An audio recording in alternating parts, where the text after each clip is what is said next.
Hello, and welcome to Decarbonize, the clean energy podcast from Fresh Energy. Fresh Energy is a Minnesota nonprofit working to speed our state's transition to a clean energy economy. My name is Joe Olson. I do communications here at Fresh Energy, and I'm here today to share with you a recording of our recent virtual open house with electric vehicle, solar, and storage owners in Minnesota. At this event, we heard from Minnesotans who have made the switch to driving electric and harvesting electricity from the sun to power their homes and vehicles. We'll also get a quick overview of the marketplace and technology, interconnection, rebates, and more from Shift to Electric's Yuka Kukkonen and Fresh Energy's Isabel Ricker.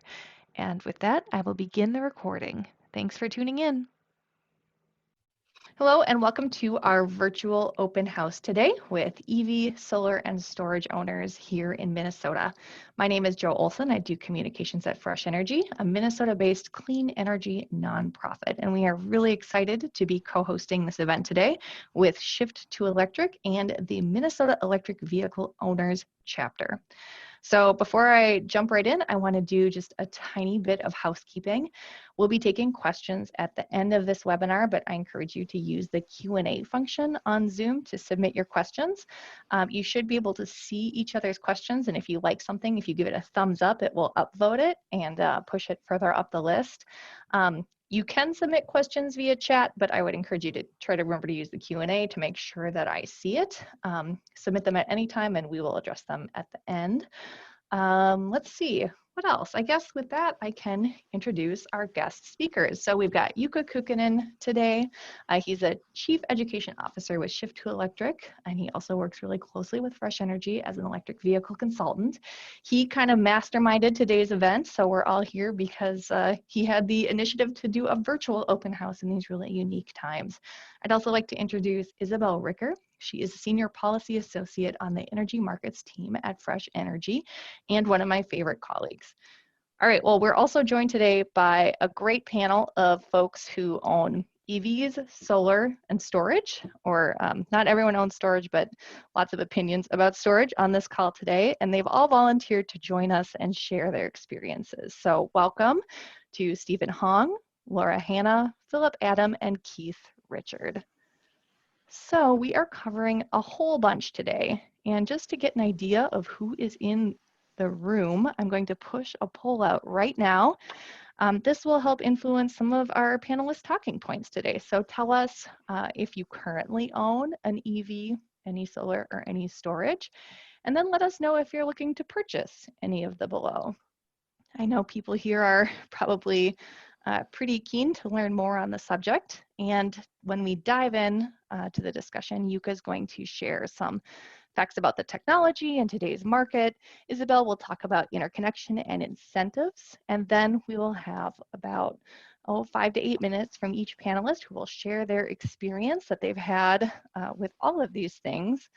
And then we'll take your questions. So I see many of you have answered the poll. So I'm going to end the polling and I'm going to share the results. So you see, it looks like a lot of people here own an electric vehicle and are looking to add solar charge or capture and charge at home. Some folks are looking into electric vehicles and folks are looking into storage too. So I think this is the perfect event for you to be a part of. And I think that's my bit for now. Yuka, would you like to take it from here? All right. Well, thank you, Joe, and good morning, everyone. Thank you for joining us today to talk about EVs and solar and storage with us. So we have a good panel for you, but I'll start by talking a little bit about what has happened with the technology, so we can get kind of like an overview of the things. So I'll share my screen here. I have a couple of slides, so just bear with me for that.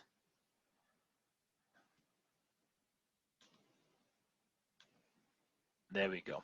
So this year, National Drive Electric Week and National Solar Tour are on the same week, and this is the week. So that's why we're doing this. You can find more information about the Drive Electric Week events around the US by visiting the driveelectricweek.org. And National Solar Tour provided this year opportunity for people to do a virtual open houses at their own garages. and setup. So we decided to do that. So if you go to nationalsolartour.org, you can find our page there. So Minnesota solar, EV solar and battery storage owners tour. Check that out. We have 9 videos there from our members. So that's a good, probably provides you a ton of good information there. I would definitely recommend check out Laura Hannan's daughter Marley there, joining her Marley's friend there, James, who are giving a really good explanation of their the whole solar panels and stuff there, talking a little bit about EVs too. That is probably one of the, well, that is by far the cutest solar videos I've ever seen, and it's also one of the most educational ones. So definitely go check that one out. There's also Minnesota Renewable Energy Society has also a solar tour there, so check out them. They have another 12 sites, so that's worth checking. So you have plenty of perspective from Minnesota to learn more about how people have done their setups at homes. And then our Minnesota EV Owners Group have their own page, minnesotaevowners.org, so there you can find more information about EVs and driving electric in Minnesota. Talking a little bit about technology advancements that has really provided us an opportunity to do all of this. Cost of residential solar energy has really dropped in last 10 years. If you think about putting a 6 kilowatt hour system, okay, I'm sorry, 6 kilowatt solar system into your house, 2008, that might have cost you almost $50,000, and now you might get the same kind of installation for like $12,000 to $15,000. So it's much cheaper nowadays. There's a ton of different variables that go into that price, so it's hard to tell what your system would cost exactly. That's why I have a solar site assessments done by several companies, give you bids, talk about the different options. That's the best way to do it. Then you get a more realistic idea of what it costs in your property to do it. But again, the price have come down a lot, so it's definitely a good time to consider that. The other development we've seen, of course, in the last 10 years, the lithium-ion battery prices have dropped a lot too. We are starting to approach the $100 per kilowatt hour price, where internal combustion engine can't compete anymore in the marketplace. I would already say that EVs are they are oftentimes actually already, when you take the tax credit into account, a cheaper option to purchase, and of course they are way cheaper to use. So overall, economically, much better choice, and they are so much more fun cars to drive. So that's definitely a good choice too. So if you start to think about what should you do first, my recommendation is to lower your energy consumption and think about how you can get off of fossil fuels. The first thing that I would recommend people is to start driving electric. Get an electric car, because electric drivetrain is so much more efficient than internal combustion engine. So when you start driving electric, you drop 75% of your energy consumption overnight. And at the same time, you get rid of oil in your driving. So I would say you get best bang for your buck with EVs, starting with that one. At the same time, think about how you can electrify other things in your household. One of the things that I added this spring was electric heat pump water heater.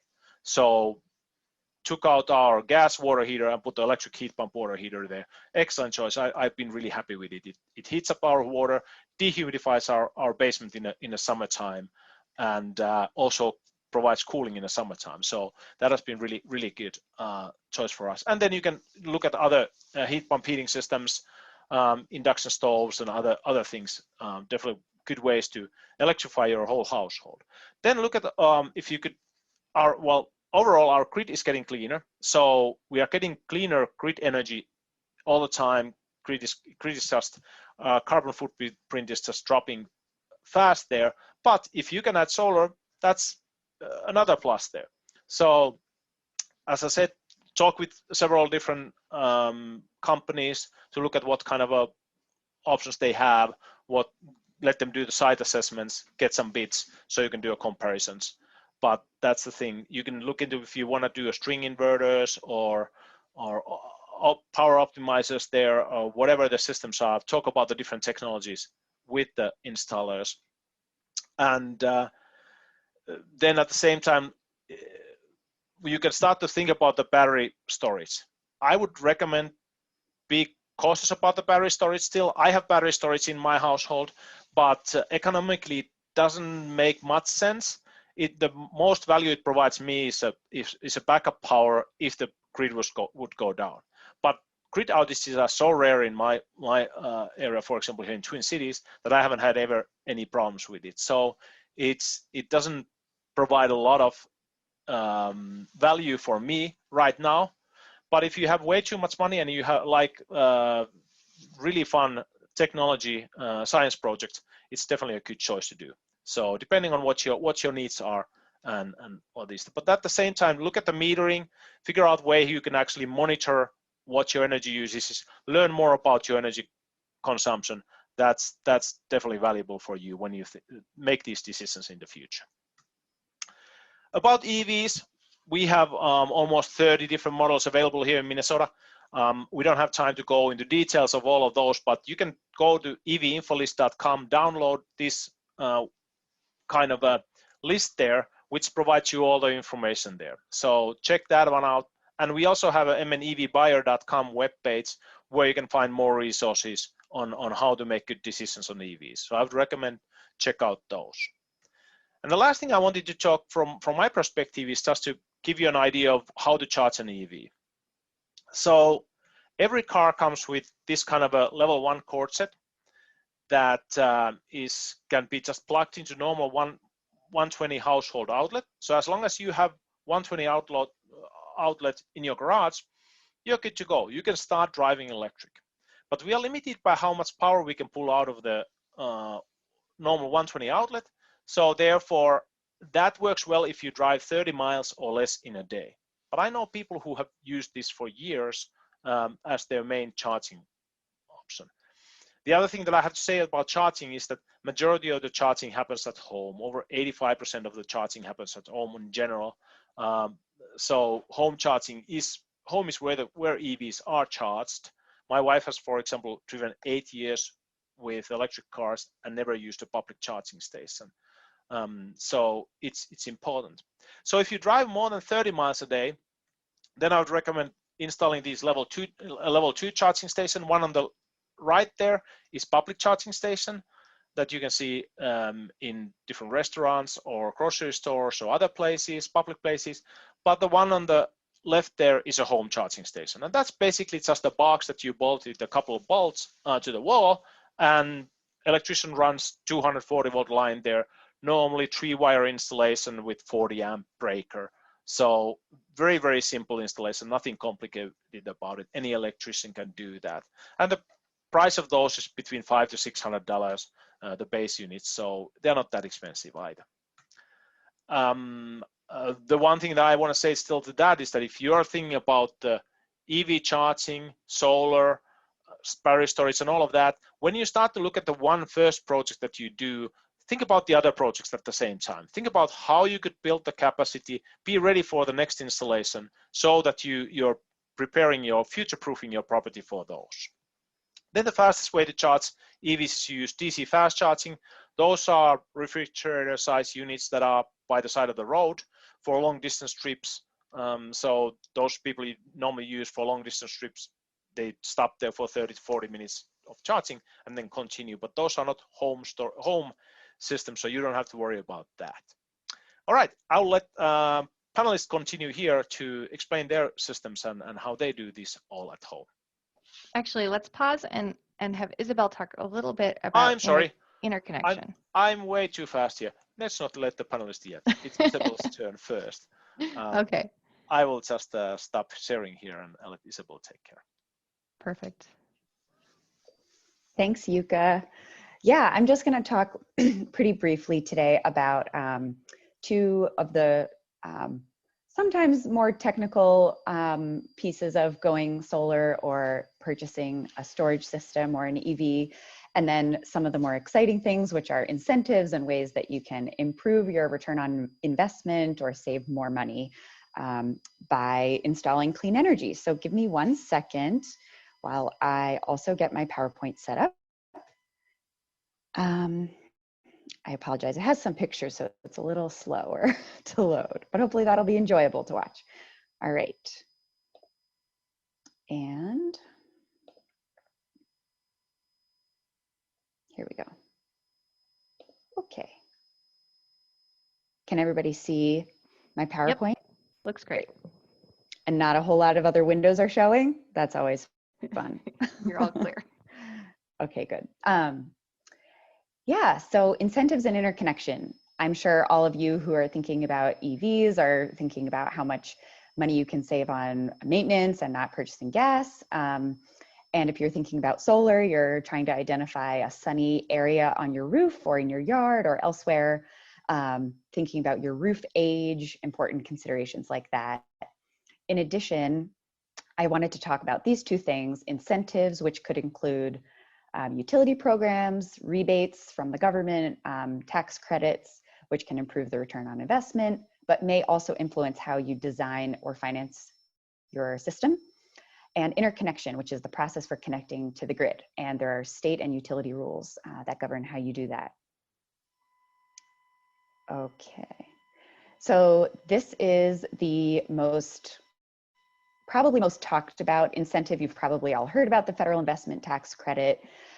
This is a chart from the National Solar Energy Industry Association that shows the percentage of tax credit you're eligible for a solar installation in these 4 years. Obviously, we're at the end of 2020 and 2021, where for residential systems, the tax credit actually goes away after December 31st, 2021. So this is definitely an important consideration for those of you thinking about solar. It's certainly possible the tax credits could be extended, or the step down could become more gradual. Maybe it'll go to 18% and gradually decrease over time, depending on the outcome of this November's election, but definitely important to think about. As it currently stands, the tax credit will go away for residential systems starting in 2022.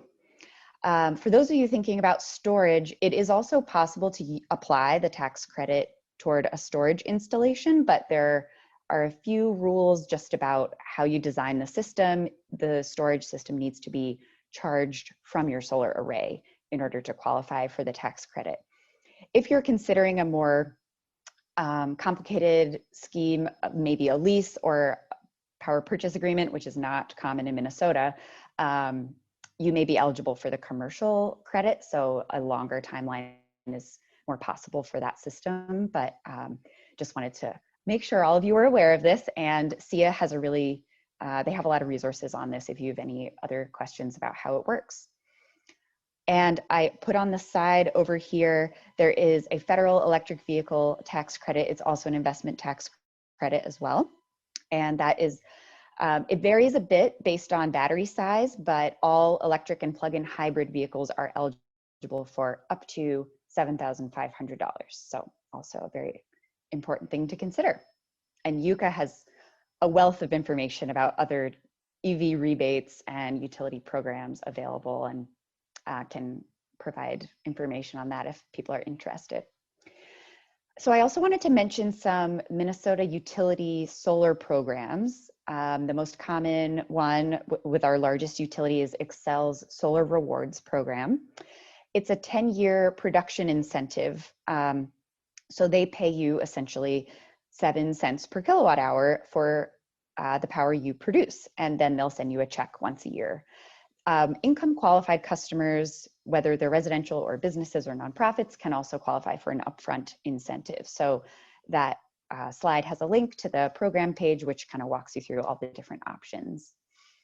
Minnesota Power has a Solar Sense program, which is expiring in 2021, but is likely to be renewed for next year, and has been historically quite generous and usually gets used up pretty quick. So We'll see how it looks when it's renewed in 2021, but it's likely to cover around 20% of your installation cost. So if you get 22% federal tax credit and you're in Minnesota Power territory, that reduces your price by 42%, so pretty nice. Dakota Electric also has a solar rebate, which is paid as a production incentive monthly, but it's categorized or calculated based on your upfront cost to install. And yes, I highly recommend you check with your utility and solar installer to see if there are other things available in your area if you're not in one of those 3 utilities. And interconnection, this is, like I said before, the process and rules that govern how you connect to the grid. And it's been a big priority of Fresh Energy since 2016 to modernize Minnesota's interconnection process and standards. And Laura Hanna actually spearheaded much of this effort, so we have to give her many kudos. So last year, a new statewide process went into effect, which has, I think, contributed significantly to a lot of improvements in consistency across the state and how you interconnect, much clearer rules, process, and fees, and hopefully a smoother, faster, and more cost-effective process across the board. So another piece of this that may be interesting for those of you installing next year or potentially in 2022 and with batteries is that Minnesota in this process also updated our technical standards for interconnection and was the first state to incorporate and plan for smart inverters in our interconnection standards. And this, I don't want to get too into the details, but happy to talk about it offline with anyone interested, but that will help more solar come onto the grid. It will help solar arrays contribute to the utilities management of the grid, and I think allow a few more opportunities for storage to facilitate, efficiency on the homeowner side and the utility side by just streamlining how your system communicates with the utility. So that's pretty exciting, and would be happy to talk more offline, especially those of you who want to install storage. Yeah, and here's just some quick resources. So feel free to contact me, and then if you have questions about interconnection, the Minnesota Public Utilities Commission has a pretty good overview website. And of course, contact your utility and installer. And that's all for me. I'm really looking forward to hearing the discussion and hearing from you homeowners who have installed some of these technologies. Thank you so much, Isabel. I'm going to just jump in and share my screen one last time to plug a couple events we have coming up. So our benefit breakfast, Fresh Energy's big virtual benefit breakfast, is happening next month. And at that webinar, we will have a nationally, globally known keynote speaker who will talk about how clean energy must be part of economic recovery and rebuilding, and how states can lead in that process. And if you find today's webinar is right up your alley, we've got a couple more owner panels coming up on October 1st, which is, oh my gosh, this week. We're going to be talking with electric vehicle owners about their experience driving EVs. It's the last in our 3-part panel series. We're also going to be talking about electric yard care. So we've got our final mowers, blowers, and chainsaws event with a special guest from the Conservation Corps of Minnesota who has done so much trail clearing on the North Shore with electric chainsaws that it's pretty unbelievable. We also have an event about careers in the green recovery, which I highly recommend. And finally, our last electric yard care event is about snowblowers only, the good, the bad, and the ugly. So fresh-energy.org/events will get you registration links for everything that you need.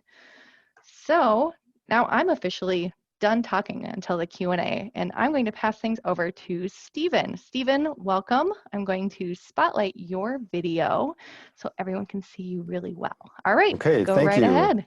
Thank you. So I'm Stephen Hong. I live in South Minneapolis, and one of the things that we decided to do was 10 years ago, we put on this solar system on top of our house. And so that's a 2.5 kilowatt system and it was designed to generate about 60% of our household power, and it has done just that.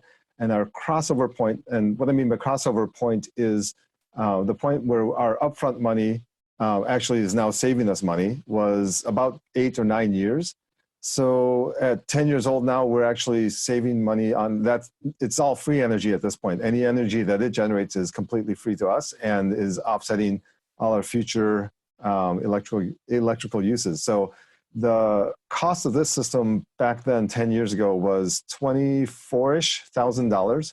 And there were 3 sets of incentives. The solar rewards was an upfront payment, the 30% federal tax credit, and then there was a Department of Commerce from Minnesota that gave us some money as well. So our net cost was about, I wouldn't say $5,000, maybe $6,000.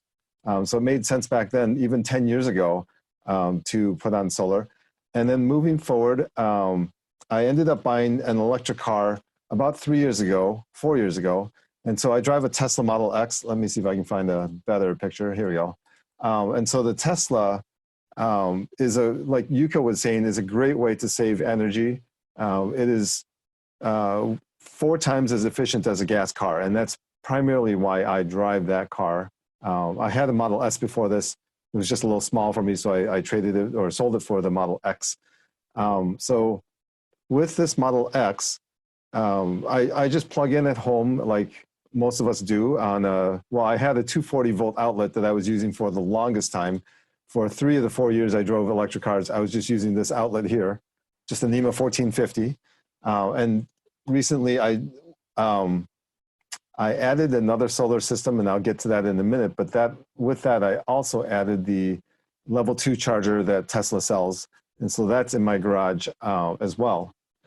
With that, I'm trying to pace myself. So here's a new system that we just put on. 5 years ago, we built this garage on our lot to face south. Specifically, I designed it to face south so I could put this system on here. This is 18 panels of 325 watts each. So it's like a 5.8 kilowatt system. And with this system, it is enough to generate 100% of the power I need to drive my car. And there's extra power as well. And I drive 18,000 miles a year.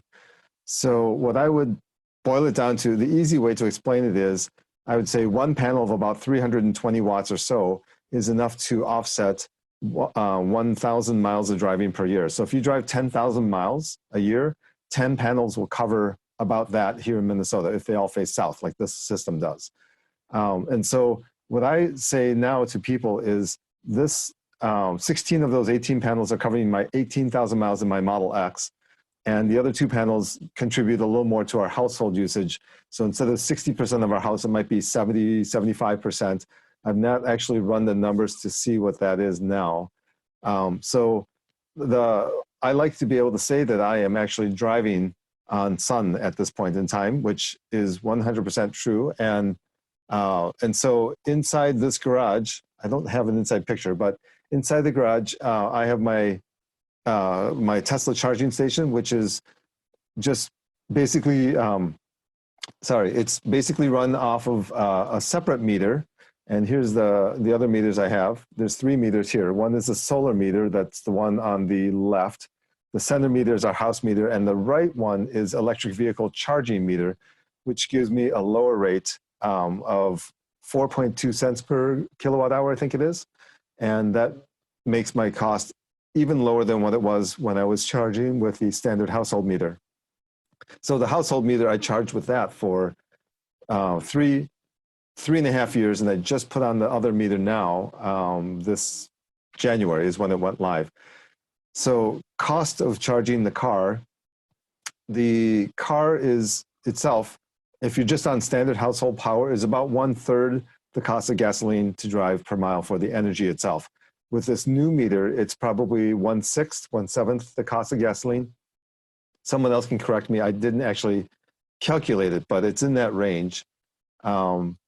So the cost savings with an electric car and with solar, I mean, they go hand in hand, these 2 technologies.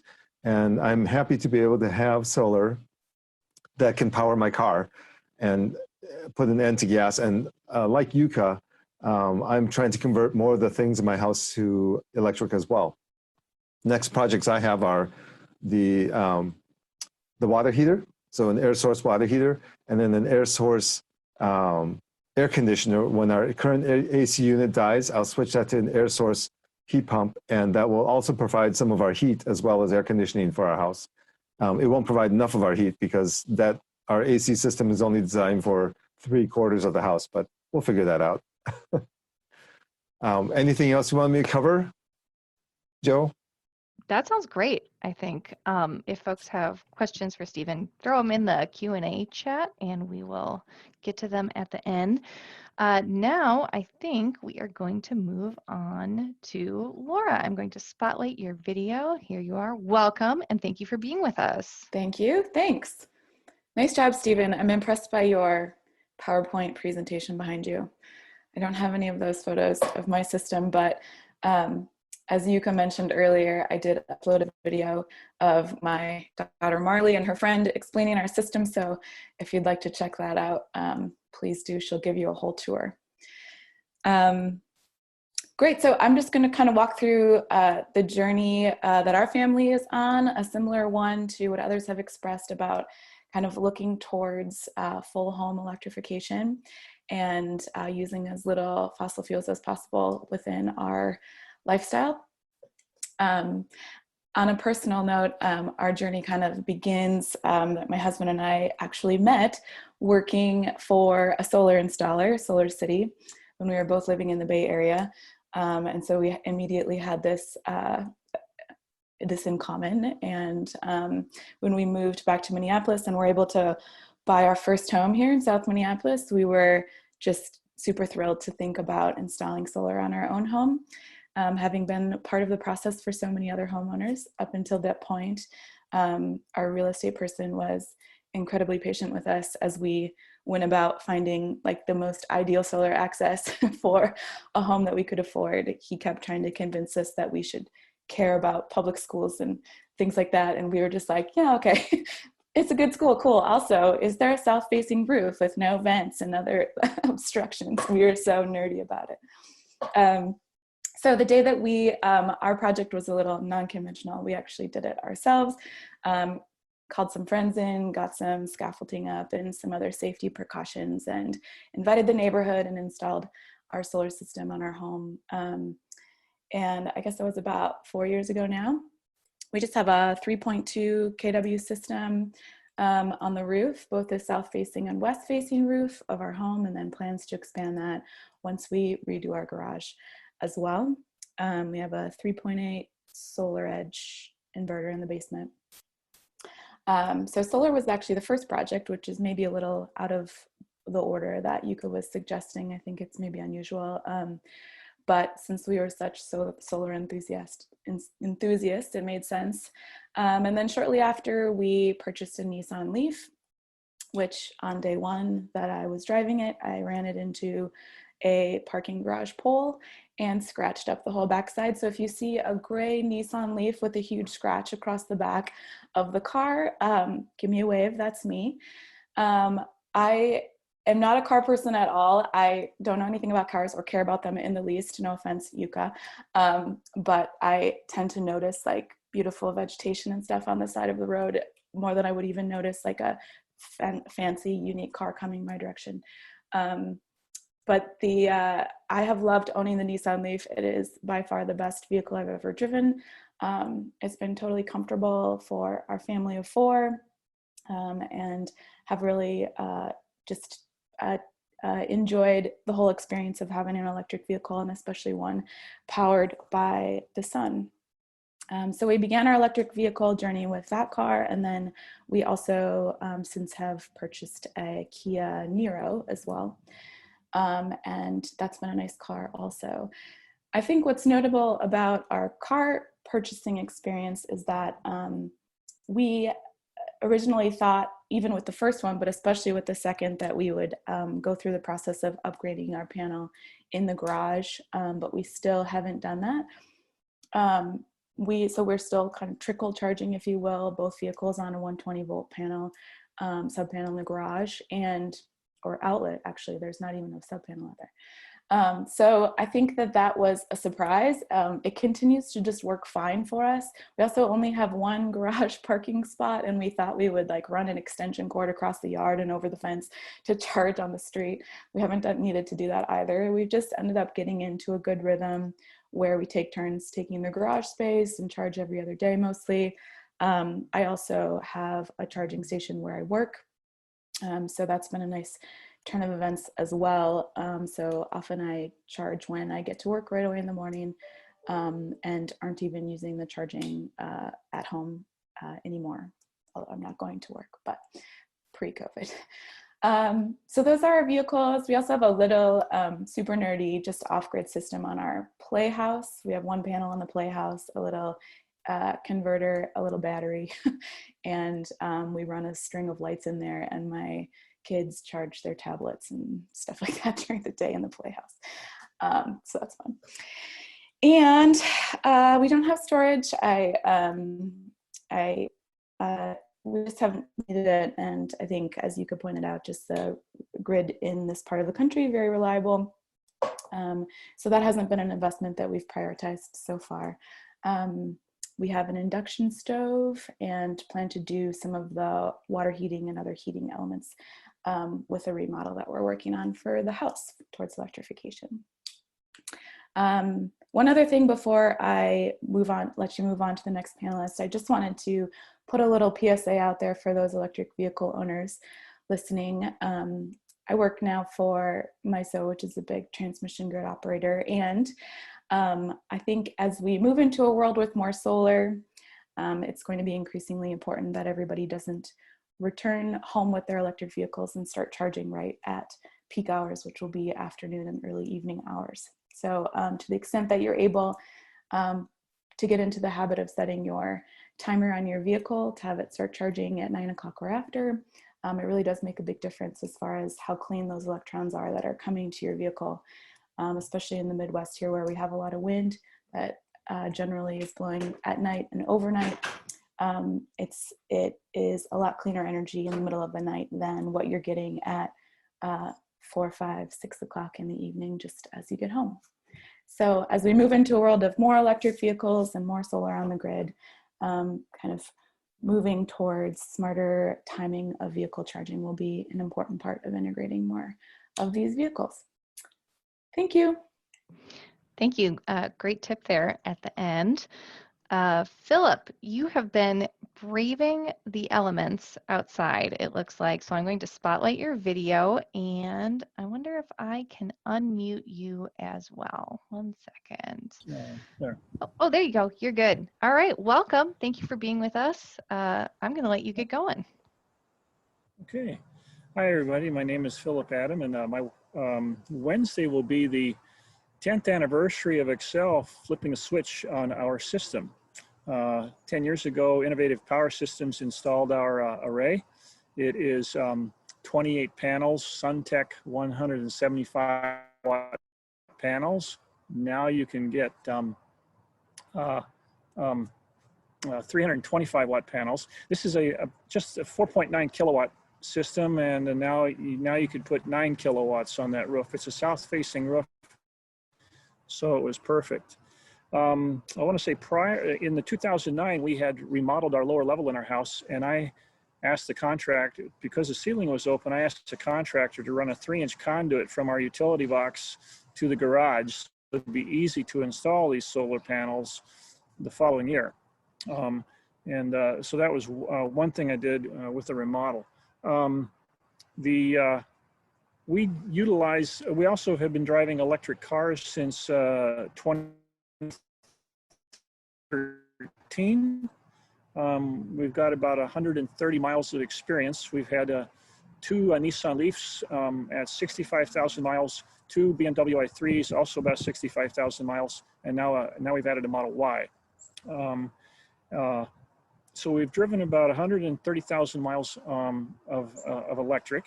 And so something about our solar panels. The solar panels have generated, they averaged just over 4.2 or 4,200 kilowatt hours a year.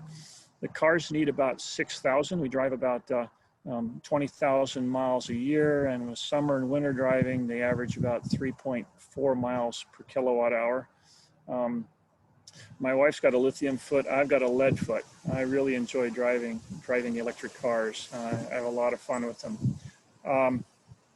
And then the house uses about 5,000 kilowatt hours a year.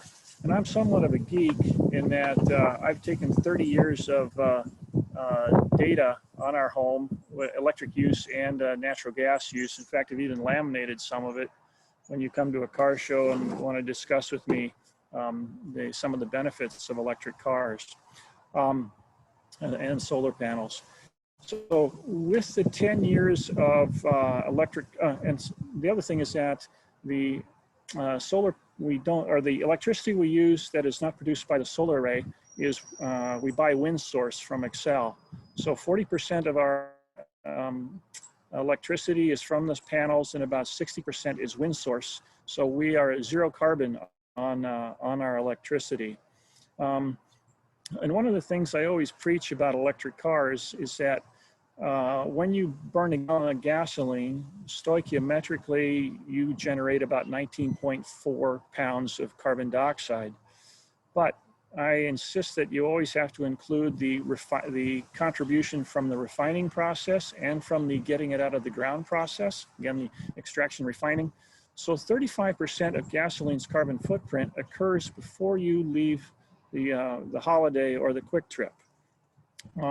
And so one of the calculations I've made is how much carbon have we eliminated in the 10 years we've had solar panels and electric cars. And I figure it's about 180 tons of carbon that just one family has eliminated in about 10 years. One of the other things I like to point out is, what's the payback on the solar panels? I get that question quite a bit. Again, we bought it 10 years ago. We paid about $7,600 for the system after the rebates and the federal tax credit. And it's generating about $53 a month in savings to us.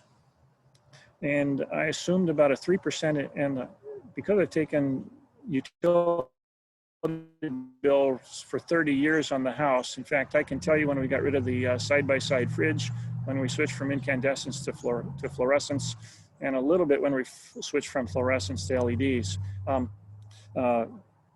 Again, the point I'm trying to make is that I've taken really good records, and our electricity prices have gone up about 3% per year for 30 years. Interest is about 3%. So I did include the time cost of money in my $53 a month calculation. And the payback is about 12 years for this older system. Now, one of the things I also do is I look at the, what would happen if we had a carbon fee on carbon. And in Europe, gasoline is about an extra $4 a gallon, which translates to about $300 per ton on CO2. And so what it did is I recalculated the payback based on what would happen if the carbon fee was, say, $100 per ton, $200 per ton, or $300 per ton. Then the 12-year payback on these panels would actually be 7 years, 5 years, and under 4 years, respectively, for the $100, $200, and $300 per ton calculation. Now, likewise with the cars, a $100 per ton fee would, based on 20,000 miles of driving, I would save about $100 per month on fuel. If it was a $200 per ton fee, $200. And that's, likewise, if carbon was $300 per ton, I would save $300 per month additional, above and beyond the $100 per month we save on fuel costs. One other thing I like to point out is that in 2016 we had a hailstorm on our house, and the shingles had to be replaced, but not the solar panels. They were fine. I also had the Leaf in the garage. I had an Impala outside, and I had a BMW i3 outside. The BMW i3 did just fine. It's a carbon fiber body, no dents on it. The Impala had some hail dents. So solar panels and carbon fiber cars do quite well in hailstorms. And thank you for your time. Awesome. Thank you so much, Philip. I'm going to cancel your spotlight. And last but not least, we're going to move on to Keith, who I think has some cool new shots of his solar array to share with us today, courtesy of Stephen, I think. So, all right, all you, Keith. Thank you. So I'm going to talk a little bit about battery storage. Had very similar experience with everybody else, you know, got an EV 4 years ago, and then I thought, how am I gonna electrify everything else? And so here's that journey. So here's a shot of what it looks like when I charge my car at work. So it takes about an hour and a half to charge my car when we drive about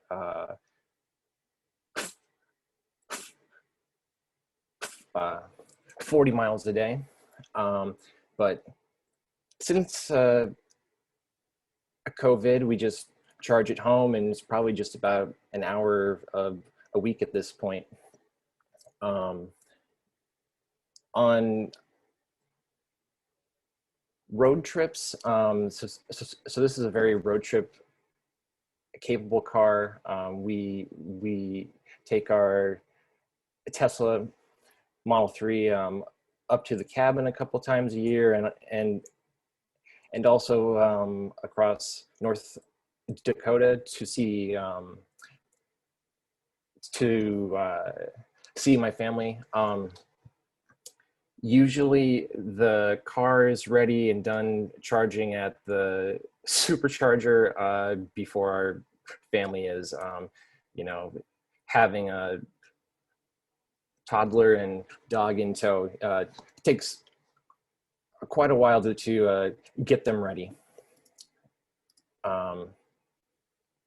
So here's a look at the solar array we put on our house. We had some hail damage on our roof, so we redid the roof, and we thought it was a perfect time to put solar panels on the house, and we maxed it out. So we have 36 panels with a 10 kilowatt inverter. This was put in at the end of 2019. So this is our first complete year. We were estimated to generate about 9,500 kilowatt hours a year, and we're already at 10,000 with 3 months left of the year. And like others, we've been planning and working to replace all of our gas appliances. And with this amount of solar, we're able to be to not use the grid for our energy. So we had our panels installed by Tesla, and as we were going along, the price kept dropping and dropping, and at a certain point, it was the same cost to add 2 power walls as it was to get a solar panel system installed by a local installer. So made the jump and installed those. So this is what the app looks like on my phone. So at peak generation, we have about 10 kilowatts of energy. You can see that are coming in off the panels, and you can see that the inverter is supplying 2.4 kilowatts of energy to the house, and the rest to refill the Powerwall batteries. This is what it looks like when the grid's down. So not more than a month after we had the system live, there was an ice storm in Minneapolis, and the grid was out for a bit, and you can see the power wall at that point was at 81%, and the majority of the power was coming from the sun until because that much of the array didn't have any snow on it at that point. One thing to note, when the grid's down, your solar does not generate anything without battery storage, because the excess energy needs a place to go. It can't go back onto the grid because it may injure a person working on the lines. So the once in our system, once the battery is full, then it turns off the solar inverter, so it doesn't generate any more energy until the batteries drop below 95% again. So another mode they have is called storm watch mode. So this allows the batteries to charge from the grid when there's a potential storm that may disrupt the grid in your area. It may be a thunderstorm, it may be tornadoes, it may be, or it may be a fire warning. So this allows the batteries to recharge so you're ready if the grid goes out. And then lastly, there's the vehicle integration side of things. So with our Tesla Model 3, we don't necessarily want it to charge if the power goes out, because it has such a large battery store compared to the power walls that we could wake up in the morning if the power was out and the car will have taken all the energy from the power walls. So what they've done is they've enabled communication between the car and the power walls. So you can set, I only want the car to charge when the grid's down if the power walls have more than 75% of energy in them, or 80, or wherever you want to set it at. Lastly, just kind of breaking down the cost of our system. The solar panels themselves are going to be about $11,900 after tax credits and Excel's solar rewards program. And then the battery storage side, it's $10,600. So all in, it was about $22,500 after tax credits. And there's a lot of great programs in Minnesota. There's the CU Green program at a couple of credit unions. I just checked as of today, you can get rates at 2.887%, and MNCEE, they have loan programs in Minneapolis that are as low as 0%. And I guess that is the end of my presentation, Joe. Thank you, Keith. I have to say, seeing the user experience side of things through the app was like a completely new thing for me. So I really appreciate the time and energy you put into making that slideshow. It was really, really cool. So thank you.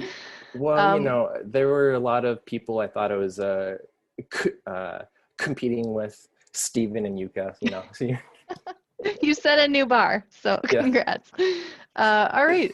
I think maybe we can move into the Q&A now. So I don't have any videos spotlighted, so it's just focus on the person who's talking. So I'm going to start off with a question from Melissa. So solar panel owners, have any of you had problems with rodents building nests under your panels? I think I heard some chatter about this in our pre-webinar meeting. So does anyone have anything to say here? Yes, always get the critter guard.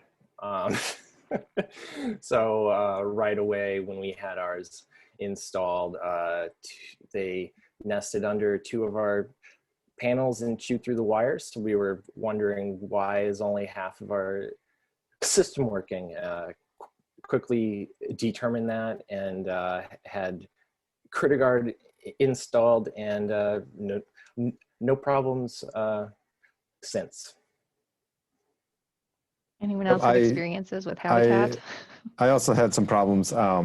You can see in my system here, I have basically it's just wire mesh, wire hardware cloth is what it's called, that I put up there around the system to, I had some squirrels, one squirrel in particular that just loved to chew on the wires. He wasn't nesting there.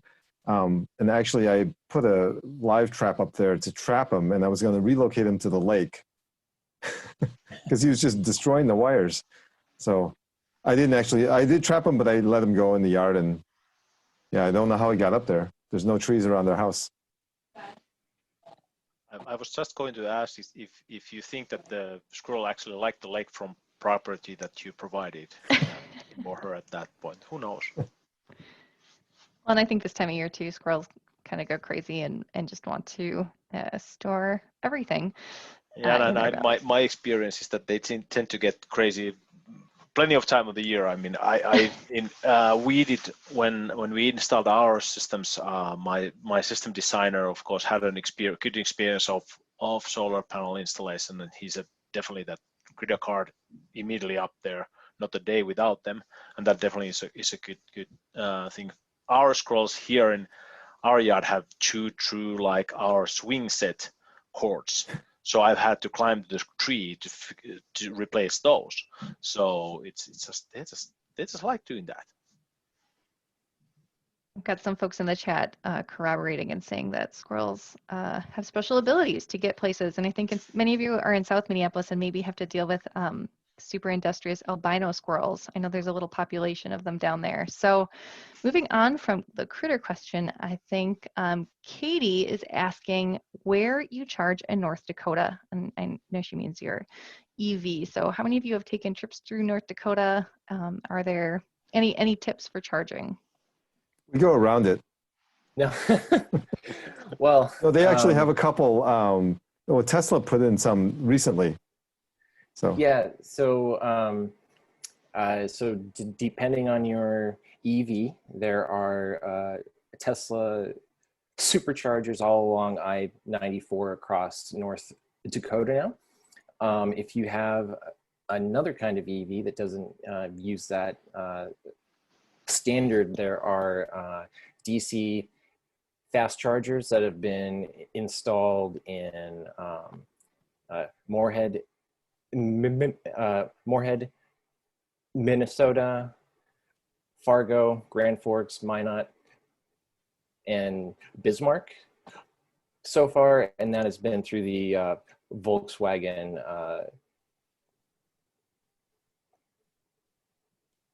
settlement. Perfect. Yeah, Anyone else have? I just want to say more and more of those going in, as Keith said, from that grant program from VW settlement. And the best place to find those is, there are many mapping programs, but for generally PlugShare is probably the most commonly used by drivers in finding those stations. So check out that every now and then and see where you find new stations. And sometimes just to be cautious about it, because there's many of these charging stations that are being installed right now, so they might be still under construction. So make sure that when you look at it, you're like, oh, is it ready? Is it already online, or is it still under construction? Just to be sure. Great tip, thank you. So Kimo, and apologies if I pronounced your name wrong, is asking how much electricity from the PV array comes through during the winter. Do you see a dip in production? Does anyone want to talk about that? Maybe Laura, do you want to start us off? Yeah, we we can't access our roof, unfortunately, or our panels. So we sit under snowy panels in the winter for a number of days until they melt. But I know others will sweep the snow off to limit the loss of production there.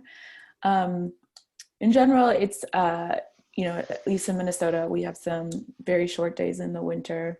And also it snows here. So much less production during the winter than in the summer months. I would recommend installing your solar in Minnesota in the dead of winter so that every day your production improves and improves and improves. Same with your EV range. Get one in the winter so that every day when you come in, you can see your range improving. It's always a little bit sad in the fall to see the opposite trend. One way to stay in tune with the seasons. It's pretty fascinating, actually. Yeah. I would say 75% of your EV array, or 75% of the array power in a year is generated between the spring equinox and the autumn equinox. And in fact, I just count on having zero production in January and February and maybe 50 kilowatts in November. It doesn't get going until February. And even then February and March, or February and October are kind of a shoulder month. I actually saw Kimmo's question there earlier, so thank you for the question. I went to check out my production numbers, so I actually have a graph to share with you guys. So let me just open that one here, and I can show it to you. So here you have a seasonal variation graph that I just pulled out of my solar system. So here the production numbers are the solar production is on green, and then our energy consumption is on red. Those are not exactly correct numbers because we have two systems. We have 2.8 kilowatt system and then we have 8.6 kilowatt system. And this is only from our 8.6 kilowatt system. And our 2.8 kilowatt system is producing energy the same way, but it doesn't show in these graphs. So these are not exactly accurate numbers. So ignore the self-consumption and consumption numbers because consumption numbers are actually more leveled than that. But you can see that in winter months, it's roughly 40 to 50% lower, or I'm sorry, 50 to 60% lower than in summer months. So that's roughly what it looks like in our household of the production and when you look at the different seasonal. And for Kimmo, the winters here, Kimmo is probably from Finland. We have international webinars nowadays, as you can see. Winters in Minnesota are very close to what they are in Finland. There's not a huge difference there, except that we have a little bit more sun. That's the biggest difference here. In Finland, they don't see the sun for a couple of months. So production in Finland is a little lower because of that. But at the same time, in the summertime, they have sometimes 24 hours of sun. So they have much better production in Finland because of that. All right, I stop sharing. Perfect. And I'm sure the squirrels in Finland are just as hungry for wires. Does anyone else have anything to add here? They're actually not. There's much less squirrels in Finland. So, but I'm sure it's critter card is probably good to do in Finland too. I'll say here's my system again with snow on it, and I don't do anything. I don't rake them off of any sort. I do nothing to it, but I have to tease Keith because when he had his system first installed, he was snow raking his system while it wasn't producing. So Keith, that was awesome, even though you weren't producing anything at the time. Yeah, I'll say that it works quite well with with a one-story house and a one-story garage to rake it off, and even when it's a 30 kilowatt hour day of generating, it feels a lot better than 0. And I'll say that raking, we don't use a rake. It's a snow brush with a foam on it or something like that. Yeah. Perfect. Okay, so a few more EV questions. Anonymous asks, is it okay to charge a Leaf with a Tesla charging station? Can you even do that? Yes. Great. Well, So is it okay? A Tesla home charging station, yes, you can with an adapter. A Tesla supercharging station, no, it won't work. Correct. So the answer is yes, maybe. Yes, at works. home. Yeah. Okay, great. Yeah. Another EV question. Have any of you run into a situation where you stopped a charge, but all the chargers were in use? It seems like this could be a problem as EV purchases increase. And I know too, it really matters based on where you are, if you're on the West Coast, the East Coast, et cetera. So has anyone scheduled a charging station or pulled up to one and had to wait? Anyone want to share their experience there? So that was a concern for me the first time I drove to North Dakota when there were no DC fast chargers, whether Tesla or otherwise. So the last DC fast charger was in Moorhead, Minnesota, and there's just the one, right? So knowing that a person may be there for 30 minutes to an hour before arriving was certainly nerve-wracking. No one was there, and it was fine. But I think that's why I feel much better about the Tesla supercharging stations, where most locations have 8 or more stalls. So if they happen to be full, there there's probably a person who's going to pull away within 5 minutes. Perfect. And I'd like to add that it's really only for long distance travel that's an issue. Unless you're buying the short range electric vehicle, like the Leaf is a little shorter range, where you might need it occasionally around town. Otherwise, I have never charged at a supercharger or any DC fast charger where I had to around town at all. On a daily basis, it's completely fine. At home charging is 100%. All right, thank you for your question, Melissa. I think there's a question that got answered that I want to pull up here.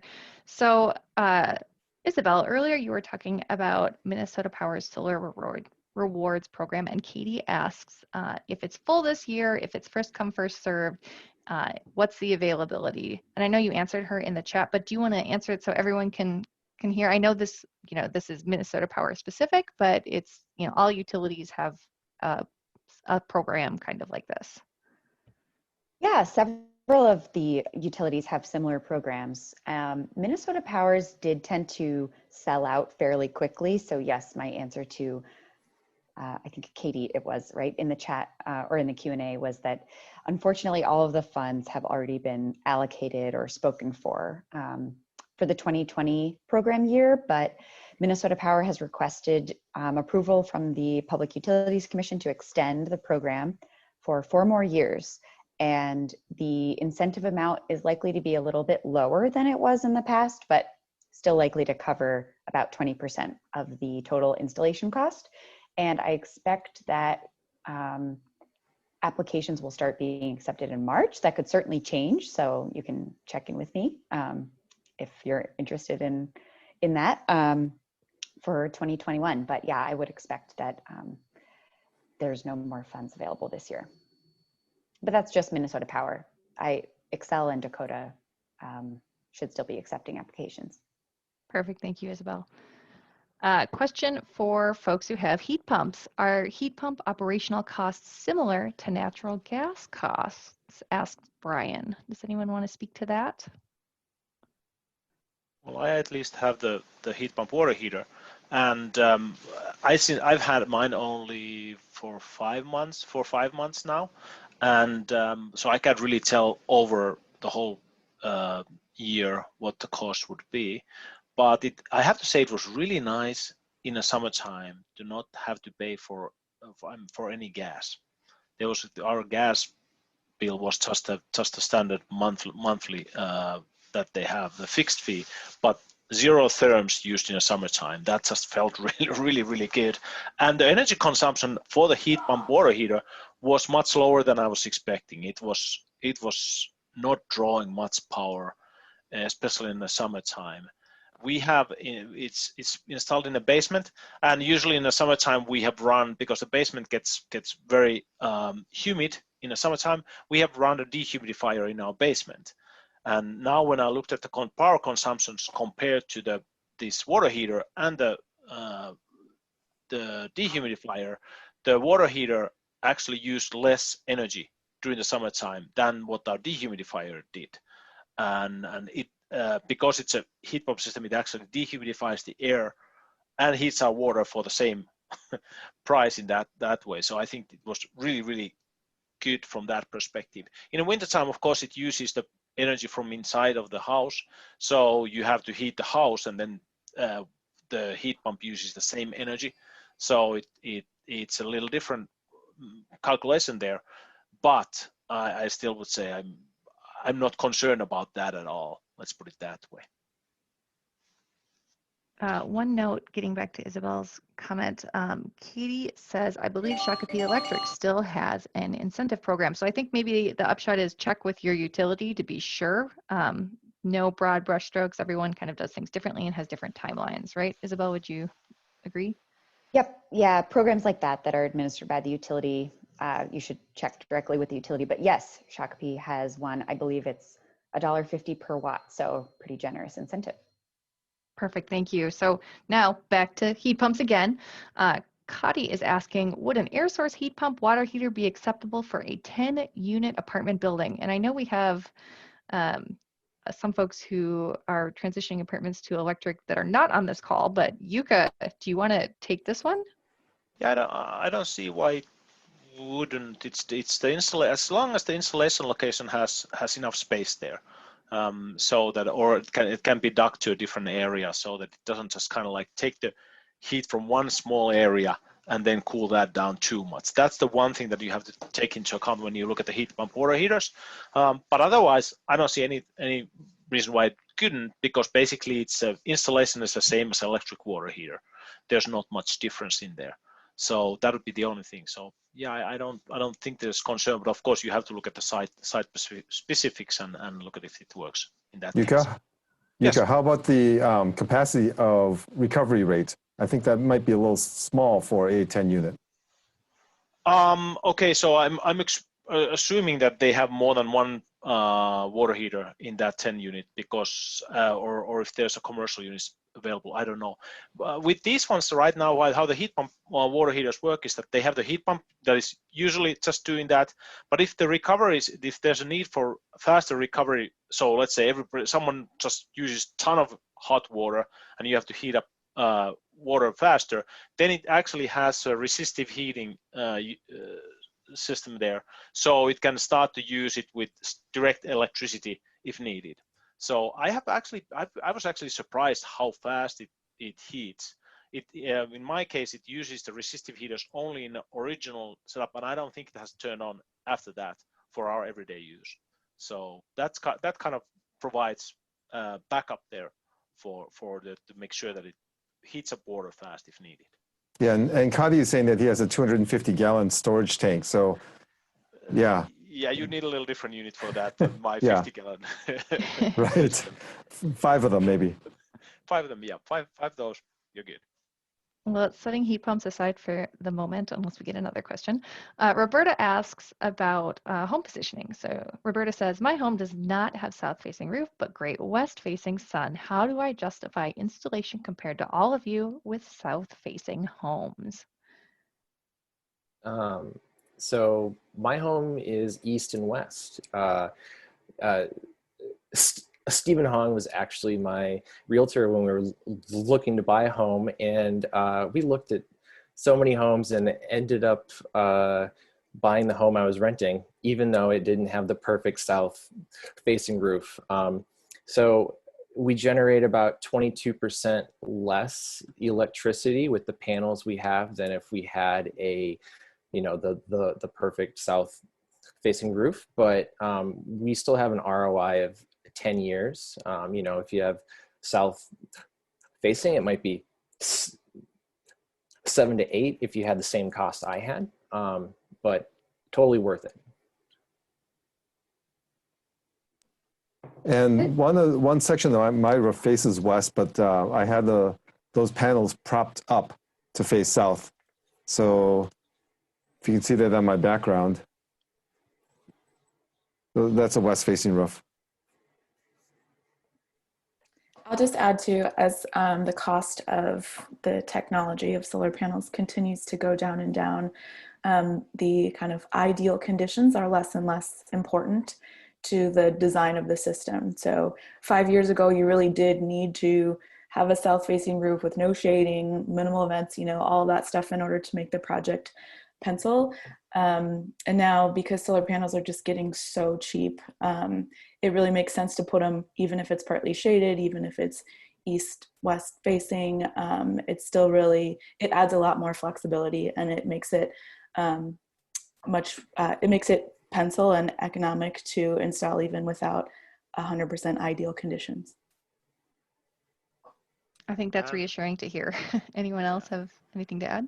Well, I would say add to that, of course, if you have a west-facing roof, then it also provides the solar production later in the day, which actually is very grid-friendly.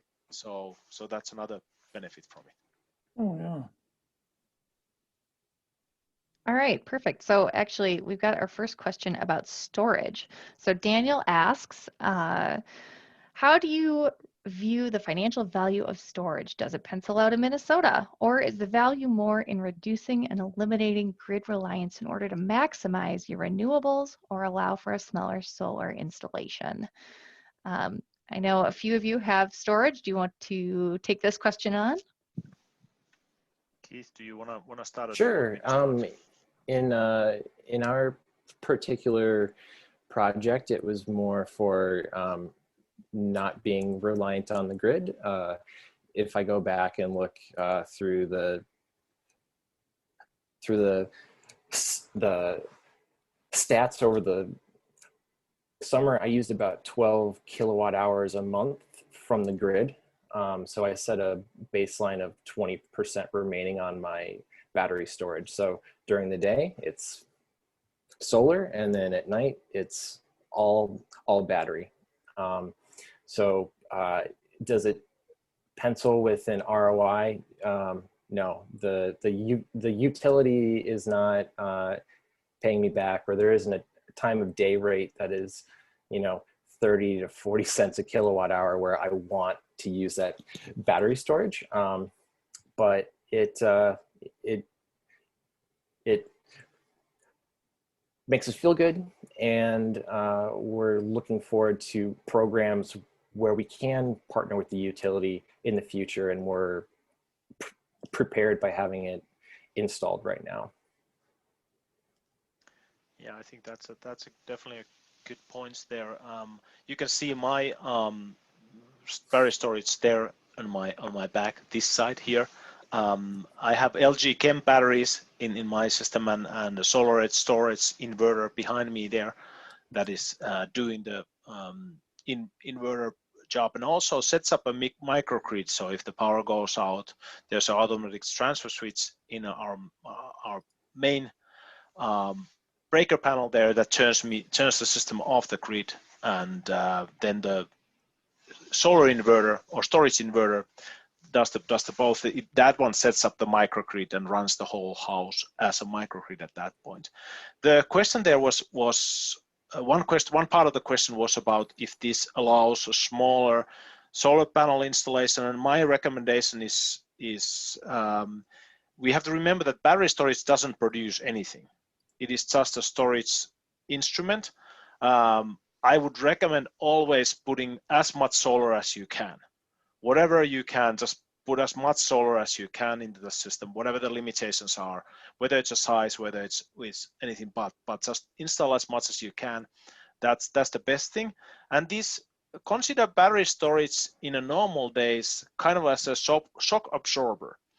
It takes the extra when you have extra available, sucks it in, and then when you need more, then it provides store the energy back for those times. For example, in my case, usually when I used to be in a time of use rate with my whole household, and at that time the storage system worked so that when the sun went down, the batteries were full, and then it provided the power for our household usage until 9 p.m. when we went into off-grid, so a lower price. And so I could kind of carry that system could carry over till 9 p.m. And at the same time, it was great for the grid perspective. Because then grid didn't see us at all at that time. So we were not putting any stress in the grid when it has the highest need, just like Laura earlier said about not using the grid during the evening hours if possible. So that's where the storage helps a lot. And then we didn't have to pay for the higher price of it. But really financially, it doesn't make sense at the moment. It only makes sense in the cases where there's a huge time of use rate difference. Probably some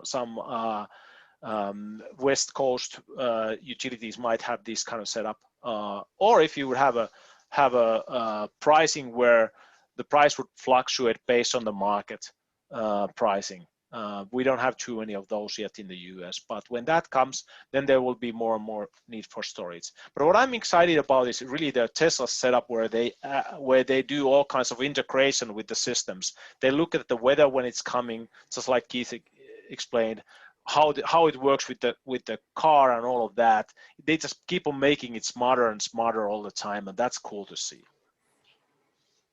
Well, and I do have a related question. So Katie asks, how does it work with your battery storage in the winter, given that your PV system is producing less in that season? It doesn't work as well. It still works, but of course, if there's no sun available, it doesn't store. We have to remember that one thing that when you look at the battery storage systems, let's say in my case, it's 18.6 kilowatt hours. I think Keith is 27 kilowatt hours. He has a little bigger system. What you want to make sure there is that there's always some stored energy there for grid outage. So for example, my system in the summertime, I'm set it up so that it never goes under 30% of state of charge. And in the wintertime, it never falls below 50%. So the batteries are at least 50% full all the time. So if there would be grid outage, no matter what the situation is, I would still have almost 10 kilowatt hours of energy there to take care of the needs of the household in those cases. So that's a good thing. It provides you grid outage so that if there's a grid outage, you will be covered. But the other thing is the bad thing about it is that you're not able to use the whole storage capacity of your batteries. Just take that into account when you look at the capacity in the future if you put in storage systems. All right, so I don't see any new questions coming in. So does anyone here have questions they get from family, friends, neighbors that haven't come up today that you feel like is an important talking point on this subject? All right, I guess we've talked about everything. So I'm going to give folks a couple more seconds to send in a question if they have them. And then also remind people that if they have new questions that they wake up in the middle of the night with, they can always join us for our EV Owners panel later this week. What a deal. All right, with that, I think I'm going to end us 5 minutes early. Thank you everyone for being here. Have a wonderful afternoon, and we'll see you next time. Thank you for tuning in to the audio recording of our virtual open house. You can stay up to date on Fresh Energy's work via our blog at fresh-energy.org or follow us on social media. In the meantime, thank you everyone for listening and subscribing to our podcast. You can support Fresh Energy's work by making a donation today. Visit our website at fresh-energy.org and click Donate in the upper right corner. I'd also like to invite you to join us at our virtual benefit breakfast on October 22nd. Reserve your spot today at fresh-energy.org/benefit breakfast. We all know that clean energy must be at the center of rebuilding our economy, but how can we make it happen? Fresh Energy will be joined by Dr. Leah Stokes, a national expert on energy, climate, and environmental politics, who will give us insights on that very question. Thank you for listening, and we'll see you next time.